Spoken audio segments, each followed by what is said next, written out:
Hello students, हमने पिछले video भाग 1, भाग 2, भाग 3, भाग 4 में पढ़ा कि महावीर प्रसाद द्विवेदी जी को आत्मकथा लिखने की प्रेरणा उनके मित्रों से मिली। उनका बचपन बहुत गरीबी में बीता, जिससे उनकी स्कूली शिक्षा तक ही पढ़ाई हुई। फिर उन्होंने रेलवे की नौकरी करी और अपनी स्थिति को अच्छी कर ली, परंतु किसी एक विशेष घटना की वजह से उनको नौकरी छोड़ना पड़ी, जिससे पता चला कि वे बड़े स्वाभिमानी थे। उसके बाद उन्होंने सरस्वती पत्रिका की सेवा करके अपनी स्थिति फिर से अच्छी कर ली। और फिर उन्होंने बताया कि मेरे पिता जो थे वो ईस्ट इंडिया कंपनी की एक पलटन में सैनिक थे, पर उन्होंने देश को आज़ाद करने के लिए वो वहाँ से बागी हो गए और गदर क्रांति में भाग लिया। और अपने पिता और दादाजी के बारे में बताया कि दादाजी भी संस्कृतज्ञ और बहुत बड़े विद्वान थे। उनके चाचा भी बड़े विद्वान थे, उन्हें नए नए किस्से बनाने और बनाकर सुनाने की उनमें अद्भुत शक्ति थी। और इन सब का प्रभाव महावीर प्रसाद द्विवेदी जी पर पड़ा था। तो महावीर प्रसाद द्विवेदी जो थे, उन पर उनके नाना, मामा, उनके पापा, पिताजी और चाचा जी सभी का प्रभाव पड़ा था। उन सब से उनको संस्कार मिले थे, जिन सब का फ़ायदा महावीर प्रसाद द्विवेदी जी को मिला। आगे वो बताते हैं, ध्यान दीजिए।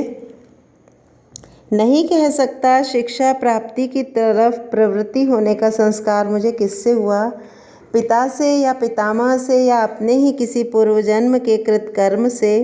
बचपन ही मेरा अनुराग तुलसीदास जी की रामचरितमानस और ब्रजवासी दास के ब्रजविलास पर हो गया था। फुटकर कवित्व भी मैंने सैकड़ों कंठस्थ कर लिए थे।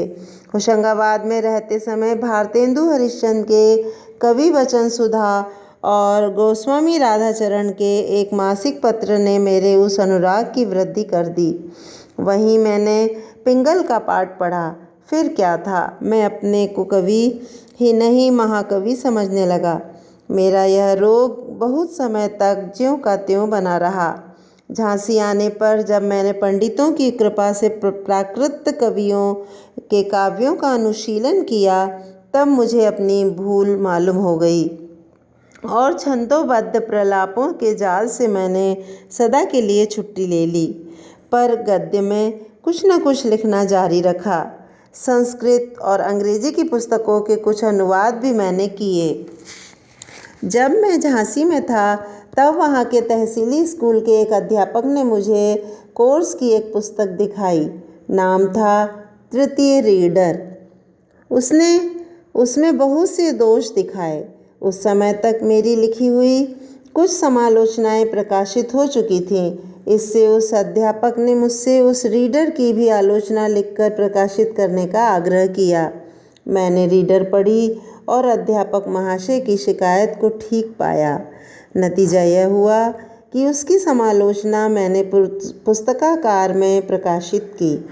इस रीडर का स्वत्वाधिकारी था प्रयाग का इंडियन प्रेस। अतएव इस समालोचना की बदौलत उसने सरस्वती पत्रिका का संपादन कार्य मुझे दे डालने की इच्छा प्रकट की।